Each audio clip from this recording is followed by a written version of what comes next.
Good afternoon, everybody. It's noon. Welcome to this Lunch and Learn, sponsored by the Hornets Policy and Politics Alumni Chapter at the California State University. My name is Silvia Rodriguez, she, hers, and ella en español. I am the president-elect of the chapter. I want to take a minute to acknowledge the rest of the chapter's leadership. Justin Hurst, who is the current president, Maria Elena Sepulveda, who is the event director, Matthew Livers, who is the secretary and treasurer, and most importantly, Olivia, who works tireless behind the scenes. You are joining this part 2 of 3 of the California budget series. Part 1 focused on the California budget process with an amazing overview by the California Budget and Policy Center. For those of you who didn't have the opportunity to attend, Ms. Olivia would drop the link to that recorded session.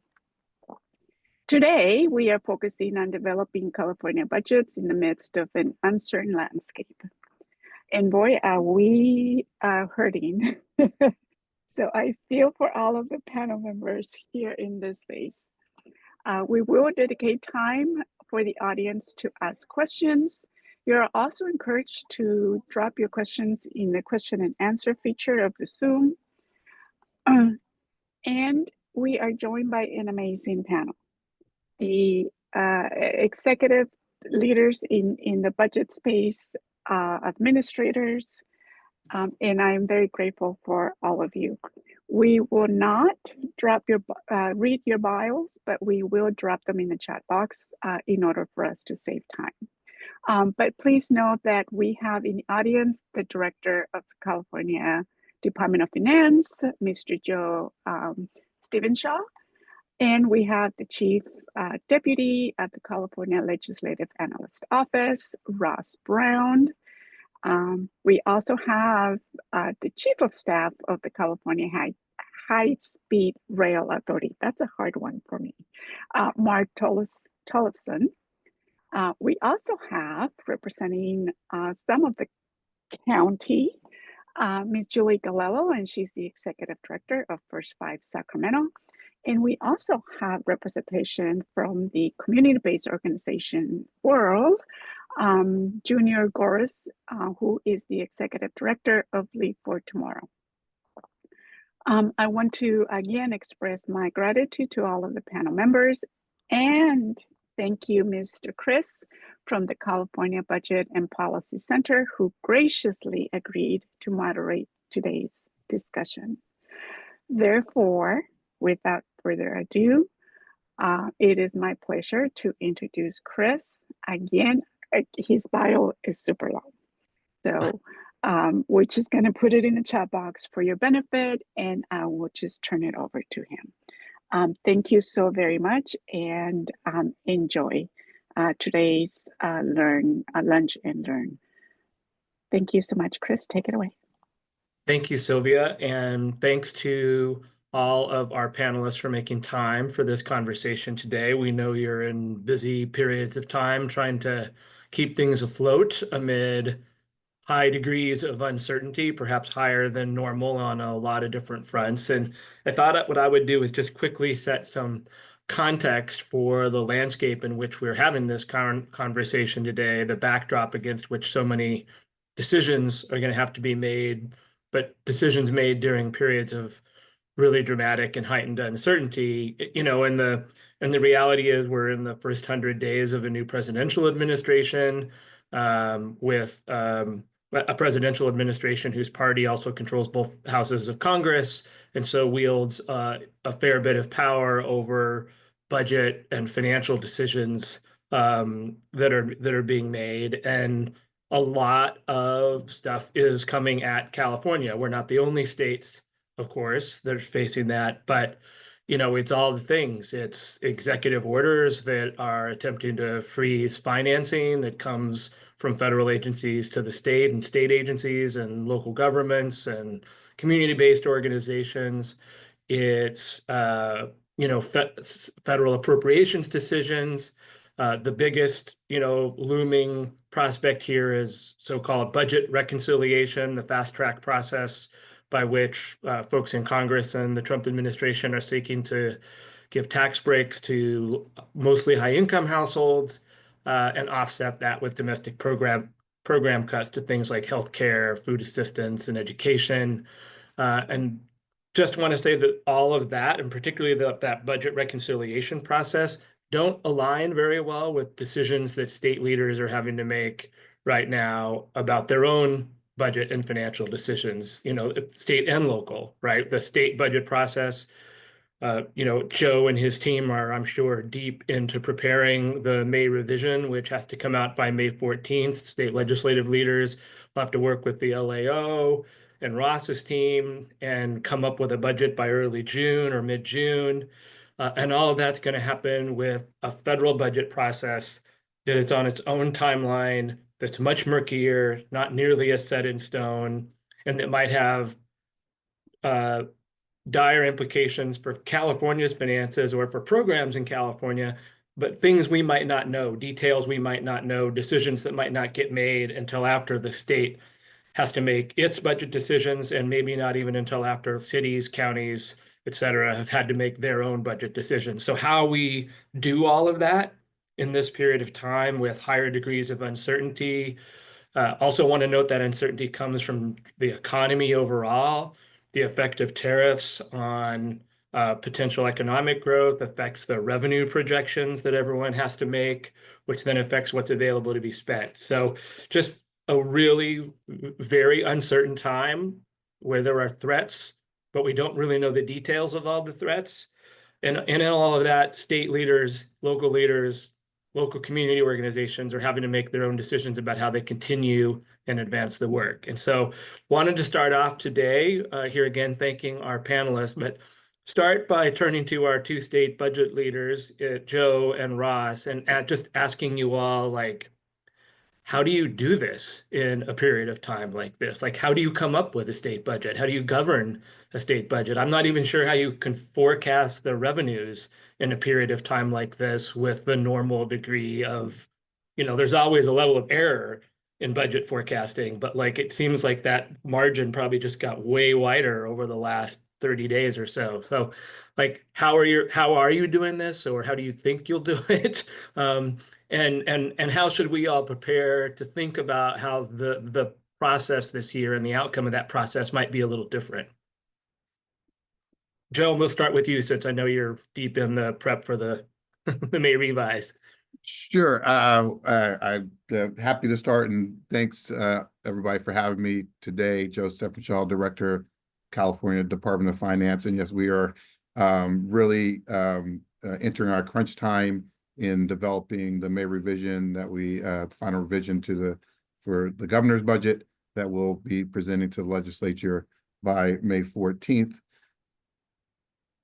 All of the things you said are true. I would just start by saying that as a longtime budgeteer here in California, and I know many on the call have been around a long time, no budget is the same, and there's always challenges. We always find a way to meet those challenges, and I have no doubt that we'll do the same this year.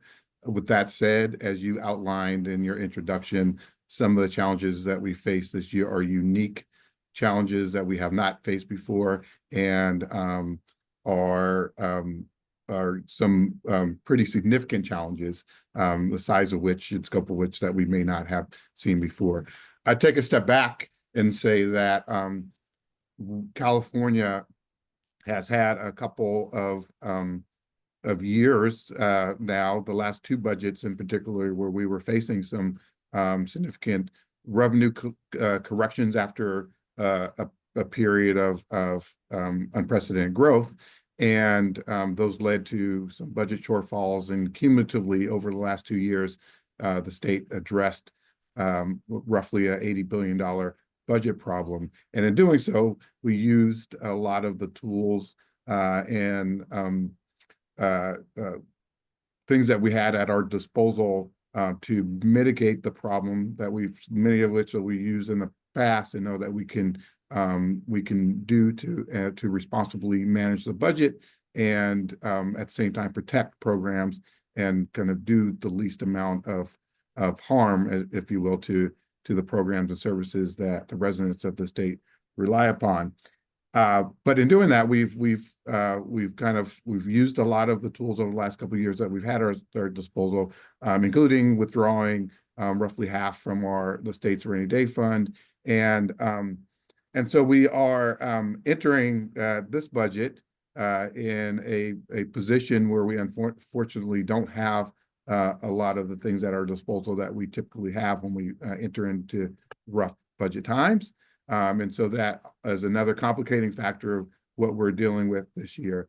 We're also, in terms of forecasting, as you've noted, it's going to be something that we're trying to finalize now. It's very difficult given the uncertainty, and our forecasting team's been hard at work. We've talked to a lot of economists, know that everybody is kind of struggling with the same question. And it's really the uncertainty that's been caused by the actions at the federal level in the last month or so that is really making it difficult to really understand what's going to happen in the next month, the next 4 months, the next 6 months, the next year. That also is significantly contributing to the drag in the economy, as the uncertainty results in less investments. On the business side, they're not going to be willing to move forward with the investments, job creation, other things that they would normally do in the economy until they have some level of certainty. It also impacts consumers. And folks are, as we've seen in recent surveys, the consumer sentiment is really taken a dive in the last in recent weeks. With that said, again, we're working on our May revision now. We know that the last couple of years, given what we faced, we have the governor. It's been important to address the downfalls in ways that protect the programs and services that folks rely upon, and that's really been top of the priority list for the governor, for us. That mind frame remains kind of the top of mind and top of priority for the administration. However, we do know that we're entering a period where we will face things that will have impacts, and that we all are going to have to manage together. I think one of the lessons I've learned, having worked on state budgets for over 20 years now, is that as difficult as decisions are in the moment, we can never get thrown off in any given point in time or any given year. It's really about understanding how we manage over a long term. And I think that is as true today as any other point. And I think we all have to keep that in mind as we manage the things that are the impacts that are coming our way from the federal government, and how we get through them, and understanding that there could very well be some severe negative consequences that we all have to manage through together. Last thing I will just note is that obviously we are trying to use what we can through legal avenues to protect and fight, including against the imposition of tariffs. And so that is something that's really been a focus of the administration and will continue to be. And the governor, this administration, is going to continue to do all we can to protect the funding and programs for California. And that's, in shaping how we're looking at this budget. With that said, it's definitely going to be a very difficult budget, and I think we all have to prepare to get through this together.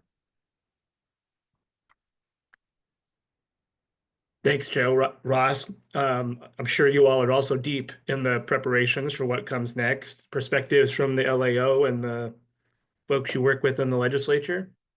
Yeah, thanks, Chris. And I'll just try to, I think, build a little bit on what Joe was saying there, and I'll maybe do two things. I want to get to kind of the question of uncertainty and kind of how we kind of think about that from a budgeting perspective, but also just provide even a little more context. I think a lot of it has been mentioned already, but kind of taking our time machine back to even right around the turn of the calendar year, towards the beginning of January, where, I think our office was forecasting basically for the upcoming budget year, the budget was roughly balanced for the upcoming budget year. And that was based, as Joe mentioned, on a lot of the actions that the legislature and the governor took last budget cycle to kind of prepare for the upcoming year. And some of that included using some one-time solutions like relying on the rainy day fund, and as well as some other actions to kind of get to that place. But even then, we saw over the next few years pretty substantial operating deficits over the next few years. And so, the legislature and the governor were going to have to deal with some tough budget decisions probably going forward, even at that point. But we saw, that maybe there was a little bit of time to kind of, try to take a thoughtful approach on kind of how to deal with those longer term issues, but there wasn't any room for kind of new, kind of especially ongoing commitments at that time. Then very soon after that, in quick succession, there were, obviously the wildfires down in LA, right around the time when the governor's budget was released. Some of the, obviously the changes in federal administration and some of the discussions that have occurred around the federal budget that Chris mentioned. And then in recent weeks, the tariffs and the kind of stock market volatility that has been related to that. And so those have all happened over the last few months. It feels like it's been years since that point, but and then that all kind of adds to this uncertainty where, the next kind of big step in the process, as I'm sure many of you are aware of, is the May revision and kind of updated revenue and expenditure estimates, and kind of that really kicks off this kind of sprint to adopt the budget by June 14th. And so there is a lot of kind of heightened uncertainty around kind of, what the picture will look like. And our office, and I'm sure the Department of Finances is looking hard at trying to develop the best estimates we can to kind of help inform some of those discussions. So that gets to kind of this question of uncertainty and kind of how to deal with uncertainty. I think, as Joe referenced, each budget is very unique, and there's uncertainty in all budgeting. I mean, all of our state budgets are based on estimates and assumptions for the upcoming year. And so we're kind of, I think, used to dealing with uncertainty, and that involves doing the best we can, I think, in estimating what revenues and expenditures can be, but knowing those are going to change. They will inevitably be off. It's just a matter of kind of by how much. And some adjustments will be needed. I mean, oftentimes, I think if there are sort of, smaller changes in either revenue or expenditure estimates, the overall architecture might sort of stay the same until the next year's budget is adopted. There might be some tweaks along the way. But we kind of reassess things and kind of try to make some adjustments in next year's budget to account for those changes that occur. If there are substantial changes, for example, some of the changes that I think have been discussed in federal funding, or if there is significant changes in the stock market, as many of you know, probably the state is really reliant on high income earners for a lot of its tax revenue. And so the revenue from that can change very quickly and without notice many times. And so, for example, during the Great Recession, when things changed quickly, the legislature and the governor had to take action kind of, more quickly before waiting for sort of the next year's budget. So it just really depends on kind of the magnitude of those changes and when they occur, in terms of kind of when the legislature and governor will actually need to take action to address them. And that's really, really hard to say at this point. The one final point I'll add is just more of rather than just looking at just the next year or two, which is, I think, what a lot of this discussion has focused on so far. Over the long term, the state does kind of have a volatile revenue structure, and there's a lot of uncertainty. And so I think there's sort of another set of questions around, over the long term, how to deal with budget uncertainty. And the governor has proposed some changes to the state's rainy day fund and reserve policies to try to kind of beef up the reserves that the state has to deal with some of that uncertainty, to help try to protect and maintain some of the core services, even when there is a revenue downturn. We think that idea has a lot of merit, and actually we think the legislature should consider actually going a little bit further even than the governor has proposed, in trying to find ways to increase the cap on that rainy day fund, find ways to put more money into that rainy day fund so that the state is better prepared to deal with some of this uncertainty and volatility. But that's really more of a kind of a longer term, decades long question of kind of how the state deals with its overall uncertainty. So I'll stop there. Yeah. Back. Yeah, thank you. And on that last point, I know folks at my team on our organization feels very aligned about the need for that direction as well. So glad to hear that. And just so folks can link back to if you did or didn't participate in the first budget process training, what Joe and Ross are trying to deal with here is the state's required by law to have a balanced budget. So one way or another, the process has to come out aligned at the end. I also would just remind folks that even though we think about the budget cycle as kind of primarily January to June, that there are still, as I think Ross was just indicating, Joe was indicating, there are revisions that happen in the period thereafter. And if there's more uncertainty and the variation between what's enacted and what really is coming in changes, there will be probably a higher level of that kind of revision activity, I would imagine, in the months that follow after a new budget is enacted in time for the July 1st fiscal year. The budget itself is a tool, I want to say, right? It's an outcome in and of itself. It has to be balanced, but it's primarily a tool for achieving outcomes for Californians. And so I wanted to turn to Julie and Junior, whose organizations are trying to serve the children and families, particularly those who are most vulnerable or most in need. And you're trying to do that work now in an environment where it just feels like everything coming, at least to me, it feels like everything coming from the federal level is going after the most vulnerable as a way to justify tax breaks for mostly high income households. And I have lots of opinions about that, but like it's also just facts. We know what the proposals are: taking away people's health care, taking away people's food assistance, trying to eliminate education programs. So how are you all, responding, adjusting in this time? What are you most concerned about? And Julie, I'll start with you. Sure. Thank you. Thanks for having me today. Yeah, it's kind of unprecedented times for us. I mean, like for something totally different, the more local granular level of what all these big changes might mean at the state budget and at the federal budget. So First Five is a major funder of programs and services for our county's most vulnerable children. There's a First Five in every county, and each First Five creates a strategic plan and then funds specifically for what's needed in that county. And there has been like no good news yet coming from the federal administration around this funding. So we always say that our First Five money is funded by Proposition 10, which the voters put on a ballot initiative that won 25 years ago. And the double-edged sword of Prop 10 money is that it's tobacco money. So it's always decreasing. And that's a wonderful thing. And I'm a public health person, so I'm all about like fewer people smoking. But as fewer people smoke, we have less and less money to invest in our littles. And so over the years, we have all tried to leverage, each county is now leveraging additional dollars from other sources. So we have tons of control over the Prop 10 dollars.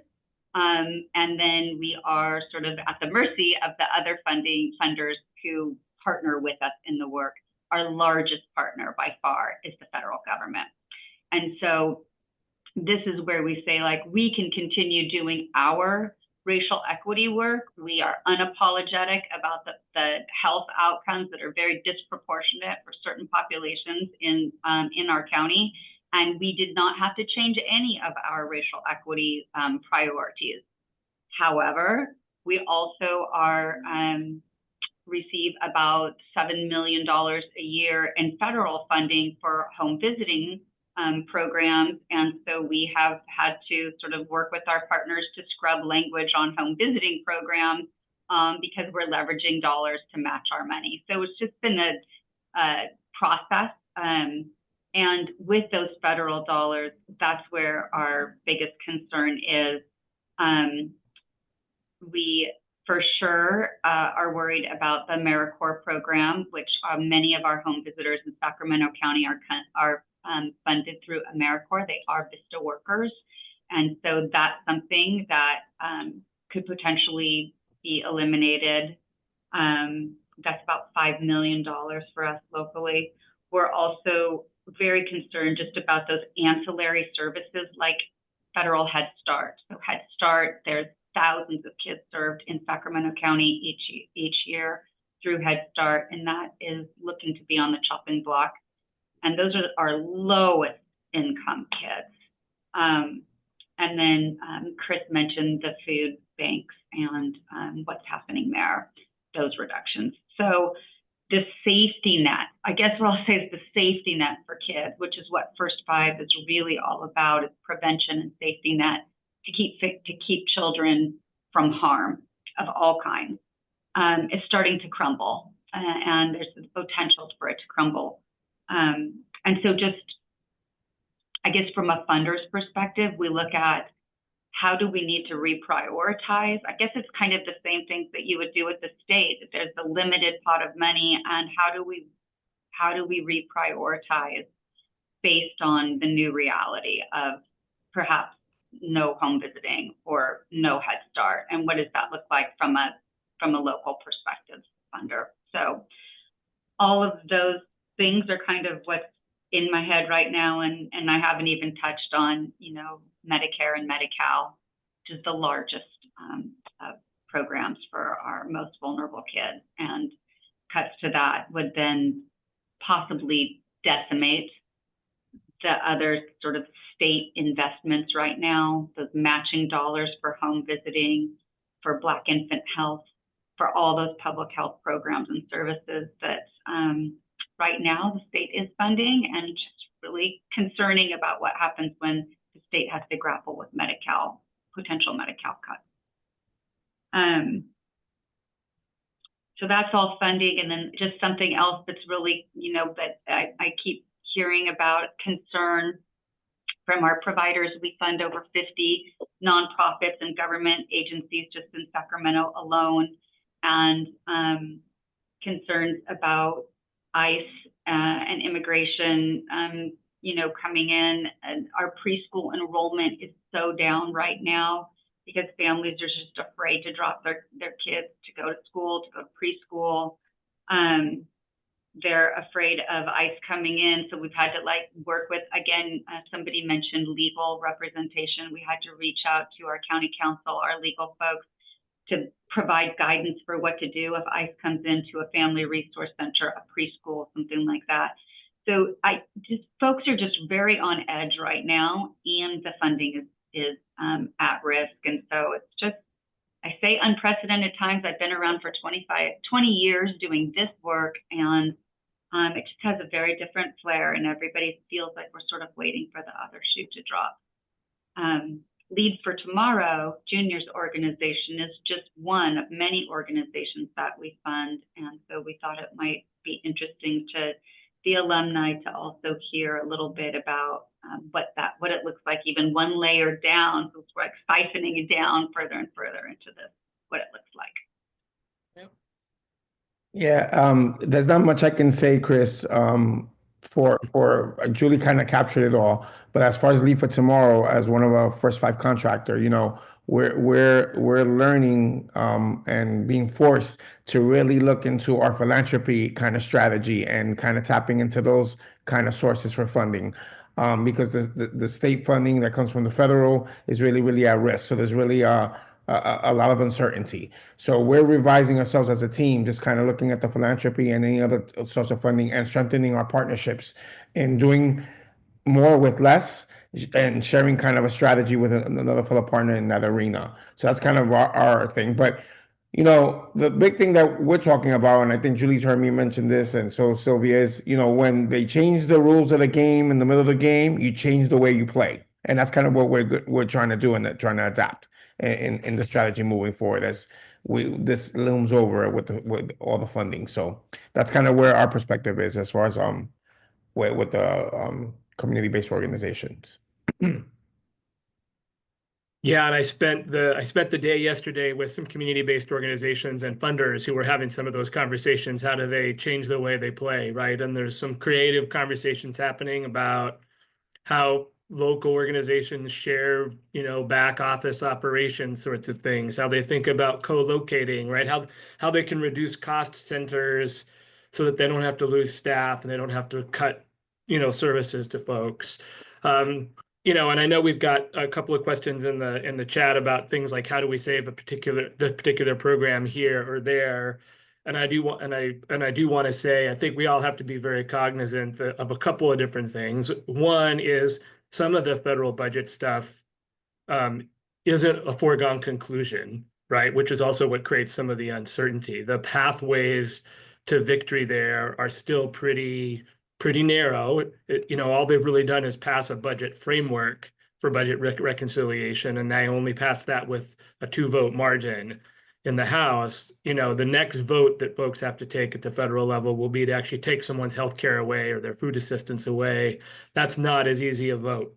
And so, I don't think we should treat this all as foregone conclusion, but I also think if something happens and it's large and at scale, we need to also recognize that it's not as if the state can just come in and completely cover the potential losses. And so, even if state leaders were willing to take this on from like a revenue perspective, the scale is still probably not there to like completely cover some of the potential losses. So, like the answer to how you save a program right now is to actually, for those who can, and recognizing a lot on this, the folks on this in these windows can't do that.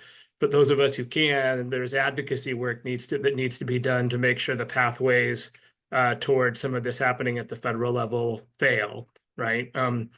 But I want to turn now to Mark, who's got his own set of challenges where, a decade-long project that is partway done and is also dependent on federal funding and on state funding has definitely been in the crosshairs of the Trump administration and Republicans in Congress in terms of the high-speed rail authority and the project that it's advancing.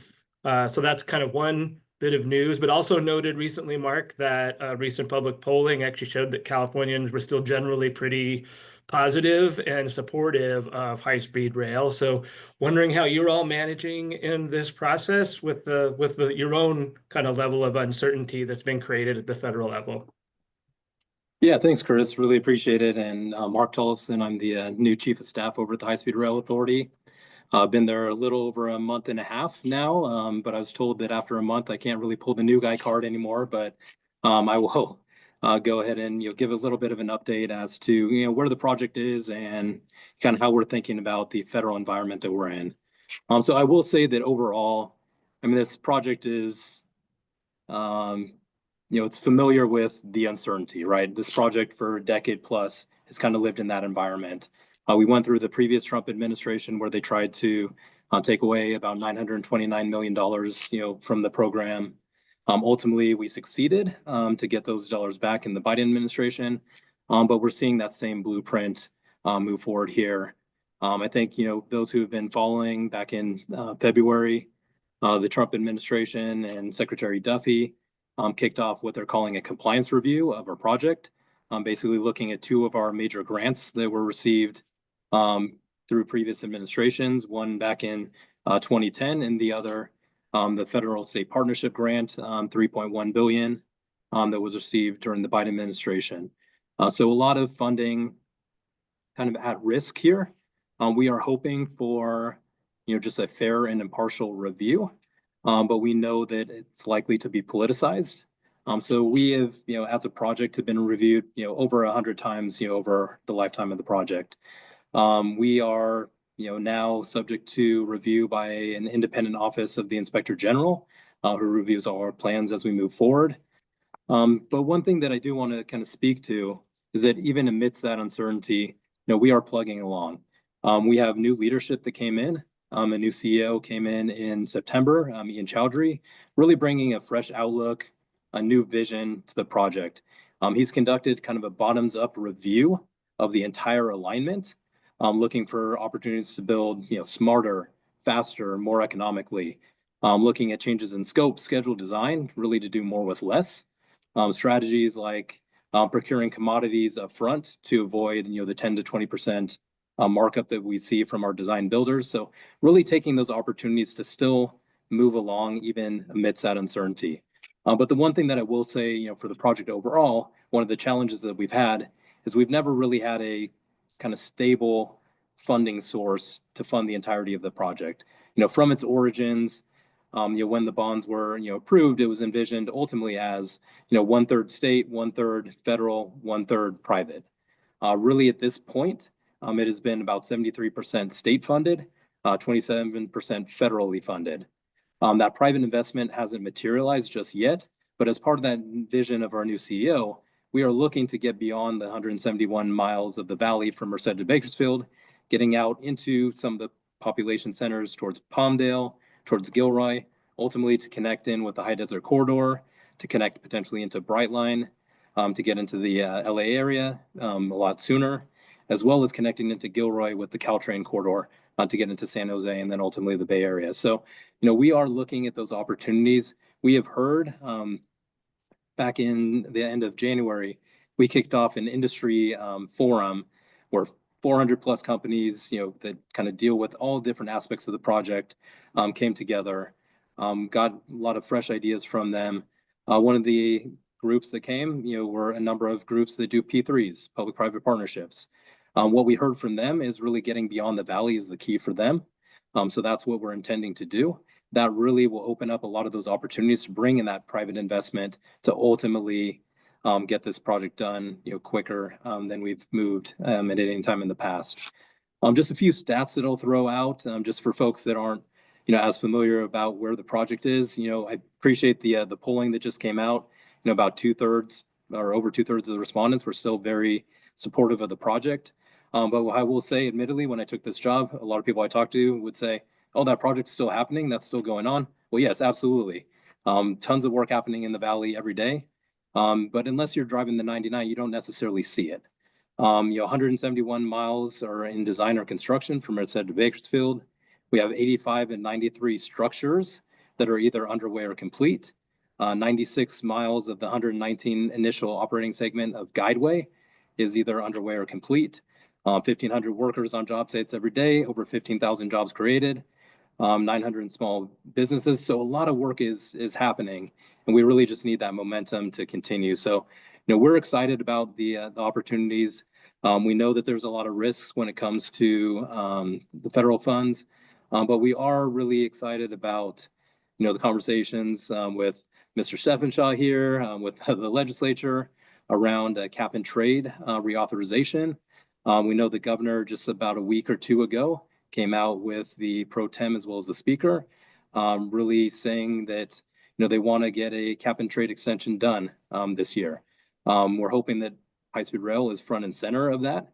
High-speed rail has been a big part of it, getting 25% of our cap and trade revenues, roughly $750 to $1 billion a year, really to help support the program. So really that stable funding source is going to be key for us to be successful as we move forward. But we're just really optimistic, of where we are and how we're going to be able to move forward. Yeah, thanks for that, Mark. And I appreciate the note about the cap and trade system and the connection there. It's an important reminder that state elected leaders have a number of important decisions to make in front of them. One of them is, of course, the state budget, but there's also renewal of the cap and trade system, and there may be the decisions around trying to make the changes to the rainy day fund. If that may happen as part of the budget, I realize, but in terms of putting that on the ballot, because it's a constitutional change, so it has to go to voters. But there's some big decisions that are facing state leaders, even with the uncertainty at the federal level. We have a couple of questions in the chat that are related to just how this affects counties. So I'm going to kind of combine them into a question just about how, the kind of a combination question, like how reliant are counties on the state in terms of the state budget, and then, knowing in part at my end that the answer to that is pretty reliant, particularly for the county levels, less so for cities, how then the counties work on trying to minimize the harm to individual, children and families in their communities. And I'll let anybody who wants to jump in start there.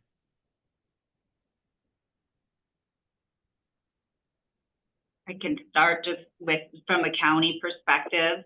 Yeah, we're extremely reliant on state and federal funding in the pass through of federal to state to county for most programs. There are very few proposition like Prop 63 and Prop 10 that make it into and then become separate county departments or flow money through to county departments. Our county has been extremely generous with general fund dollars to augment Prop 10 money around child abuse prevention and solely funds of our program called Black Child Legacy Campaign.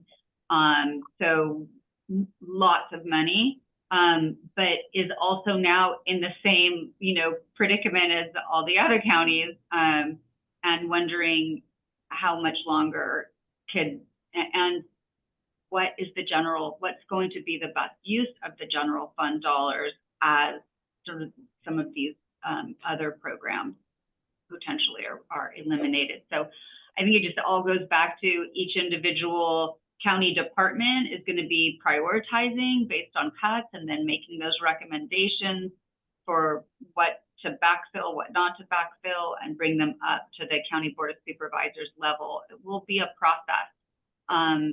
The start of it will happen with our budgeting process in June, of course. Still not fully knowing because of the timing. I think, as Chris mentioned, the timing between the federal budget and the state budget and the county budget, they're not on the same budget cycle. So it's hard to know how to create the 2025-26 county budget without knowing what's happening at the federal and state level. I'll just add from the state perspective, and you allude to it, Chris, obviously counties administer a lot of the programs that are funded through the state budget, and there's real partnership between the counties and the state. And just to reemphasize some of the points that have been brought up earlier are that even before whatever impacts are going to come our way from the federal government, whether it be from the administration pulling back federal funds as they are doing on a regular basis now, or whatever is part of the budget that ultimately makes its way through Congress. Even prior to that, the state is facing a budget challenge, even though our revenues have performed pretty well up to this point as compared to the governor's budget. Relatively kind of on forecast, a little bit over forecast, but the reality is that our costs have actually grown at a higher clip than our revenues, and we're facing some pretty significant cost increases in some of the programs that are administered by the counties that are creating a budget problem, along with the likely downgrade to our forecast, creating a budget problem in the budget year that was balanced at the governor's budget that the state has to deal with even prior to whatever impacts come. And so, I mean, that's just pointing out that, not to be doom and gloom, that that the state is not in a very good position now to be able to address a lot of the impacts from the reduction in federal funds that we have been seeing and are likely to be seeing going forward. Yeah, thanks thanks for that. Appreciate the note also about the state and county partnership, and it does make me think, some of this is so dependent on details we don't have yet. Part of the challenge of the federal uncertainty, particularly with the biggest program in play here, Medi-Cal, is that we don't know which specific types of cuts they will be making. The cuts might be actual reductions in eligibility for people who are eligible for healthcare now. And yes, that would result in less dollars coming into the state and into counties, but they could do it differently, and they could simply cost shift some of this from the federal government to the state, which would then make state leaders and county leaders have to work together to sort through like how to maintain and maximize as much of the services that are being provided now with that cost shift arriving. So, but we don't know the exact mechanisms. We have ideas we sort of have an idea about which pathways they have.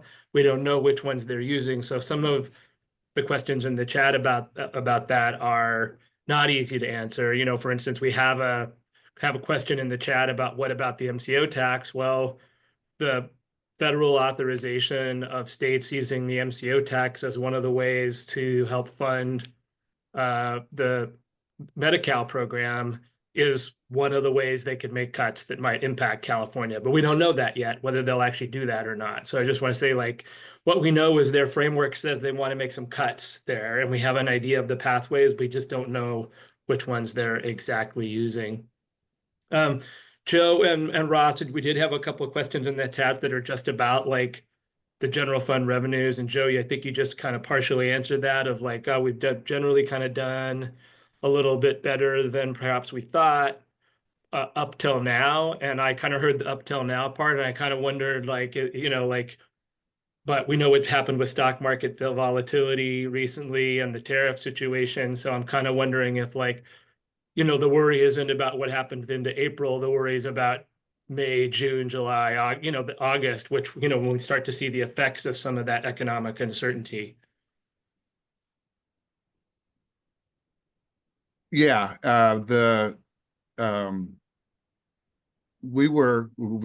revenues have kind of, I would say, somewhat stabilized after the couple of years of the significant corrections that we had and we saw coming through the fall. And then again, since we've released the governor's budget, where we've kind of had this pretty consistent performance and revenues that just been a tick above our forecast. And so through the end of March, our revenues were about 4.4 billion above the governor's budget forecast, about 3.3% above the governor's budget forecast. And so typically, and I think the LAO, and Ross could speak to it, even did a update to their revenues, or interim update a month or two ago. And normally those are good signs, not only for the actual collections, but towards the forecast for the upcoming fiscal year.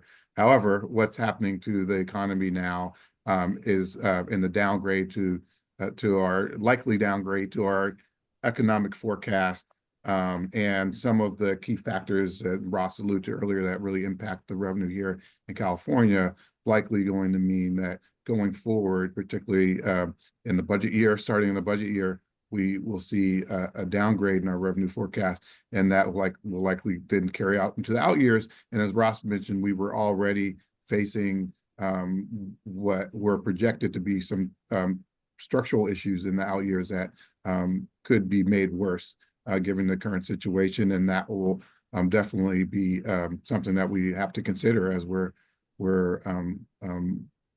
negotiating or working with the legislature for a final budget for the upcoming fiscal year. Yeah, and I don't have much to add, but I'll just sort of mention, I guess, the kind of timeline of some of the revenue estimates. I mean, our office usually does, or we always kind of do a revenue estimate and forecast in November. So we did that November of 2024. And then as Joe mentioned, we kind of updated that this past February. And essentially, in November, I think we were a little bit below what the administration sort of estimated as part of its January budget. When we updated again in February, I think we were closer to, we kind of bumped it up some and kind of, the revenue, our estimates were kind of up a little bit compared to November and closer to what the Department of Finance was estimating. I think what's, the challenge for the May revision and going forward, I think, which is really kind of the next key estimating point, is kind of getting a handle on, stock market volatility and just a lot of the other sort of economic changes that have occurred over the last several weeks. And, as I mentioned, I think we always try to do our best based on the data that we have available, but, particularly when it comes to stock market volatility, those are things that can change quickly and without warning. And so, that's just something that's, I think, going to be a challenge and just an added uncertainty going forward. One last point I'll just add to, because when it comes to our forecasting of our revenues now, because it really severely impacted us in 2023, that the tax filing and payment deadline for LA County, because of the fires, has been extended into October. And so 2023, it was essentially the whole state was extended, but that really was a very significant factor in how the sizes of the shortfalls that we faced that year really landed and really impacted our ability to deal with it. And it's because it was so difficult to forecast then. Now it's only one county, but LA County obviously accounts for, just, I think, roughly just over 20% of our PIT revenue. And so that is just another complicating factor that we have to deal with this year, in addition to everything else that we're facing. Yeah, we had another question in the chat that I wanted to make sure we addressed also, which is, we've mentioned a couple of times the potential changes to the rainy day fund as a way to deal with some of the volatility in the system so that we could save more money, in essence, during periods when the revenue growth is much higher than expected. Sorry to put you all on the spot again, but Joe and Ross, do you want to say a little bit about the specific changes? It seems to me like both DOF and LAO are kind of on the same page about the key changes. There may be differences about the scale or something, but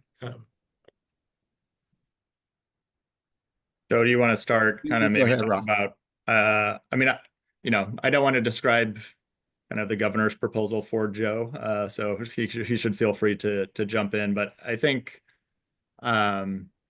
we recently kind of released an analysis of this issue and the proposal, and essentially, I think basically the governor is kind of proposing some changes that would, include increasing the cap on the amount of money that can kind of currently go into the rainy day fund. It's now about 10%. I think it would go up to 20%. And some other changes around kind of, state appropriations limits. It can get kind of into the weeds, so I won't go into too much detail, but basically, intending to kind of allow for more deposits into that rainy day fund to kind of smooth out, during bad times, we have more money available to kind of support some of the core services. I think our main finding from kind of looking at trying to, project out and simulate out over the next 30 years, given what we've seen historically about volatility in the state's budget, that, under current law, we found, the kind of current arrangement for the rainy day fund would cover about a third of the funding shortfalls that we might see kind of in the future as sort of revenues go up and in particular down, I guess. And we thought, found that the governor's proposal and proposed changes, would be an improvement on that and would kind of result in the state being able to cover about 50% of those kind of funding shortfalls that we might see when we see kind of a revenue downturn.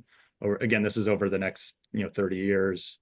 And we think the legislature might want to think about actually kind of even going further than that, and kind of things like increasing the cap even more than 20%, up to 20%, making changes to exactly the formulas on kind of how much money gets deposited into that rainy day fund during good revenue years.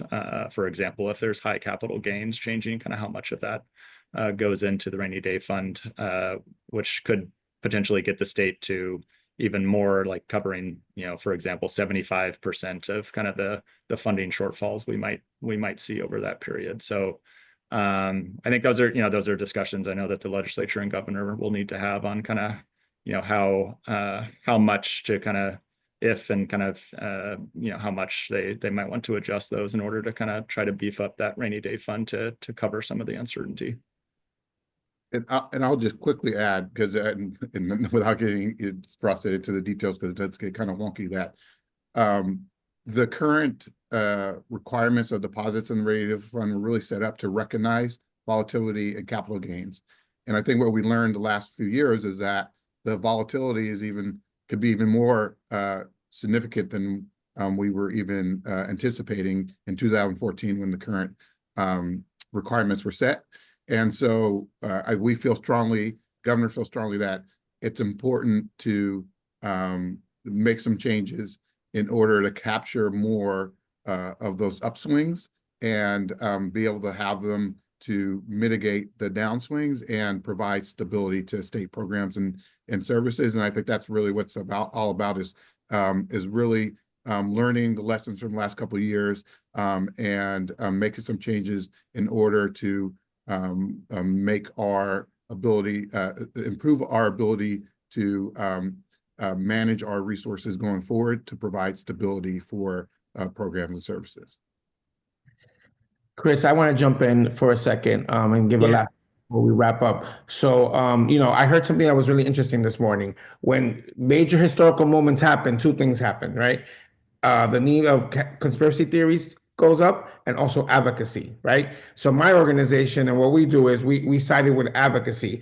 And one thing that we're doing right now here at the local level is we have the Parent Leader Training Institute with the help of First Five, where we're advocating, teaching parents how to get in these key positions and help remind policymakers on the importance of the safety net and prevention for these vulnerable families in our region. So with the help of First Five, that's what we're doing. We also have the Academy of Community Action, where we're teaching parents, giving them a little bit of civics, a little bit of conflict resolution, a little bit of government structure to get in these positions and help remind policymakers and electeds. Yeah, thanks, Junior. I really appreciate that, because I think that is essentially the answer to a couple of other questions in the chat about how you save programs, or what do you do about a place where we don't have enough funding in the system now, like housing and homelessness. Like, the only way the worst case scenarios here don't happen is through advocacy that stops some of this from happening at the federal level.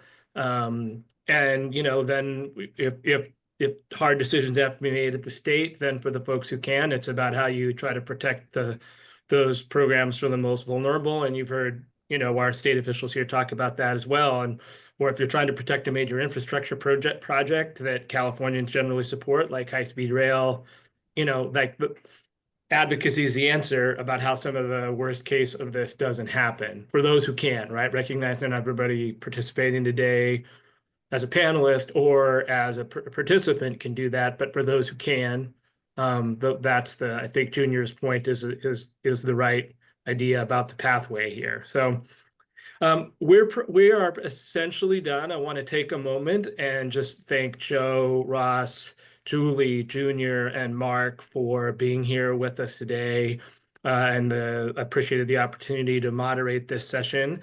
And I'm going to hand it back over to Sylvia to close us out. But before I do that, just want to say thanks to everyone who joined us and has participated as an audience member. Yes. Wow, what a wonderful lunch and learn session. Thank you so very much for answering my call to be our guest, and I won't take any more of your time. I just wanted to say on behalf of the Hornets Policy and Politics Alumni Chapter, I want to say thank you and have a wonderful rest of your week. And for those that joined us, the session was recorded and it will be available And as always, Ms. Olivia is going to send out the link. Please feel free to share it because this is just amazing information. And so without any more taking time, thank you and have a wonderful rest of your week. Bye, everybody.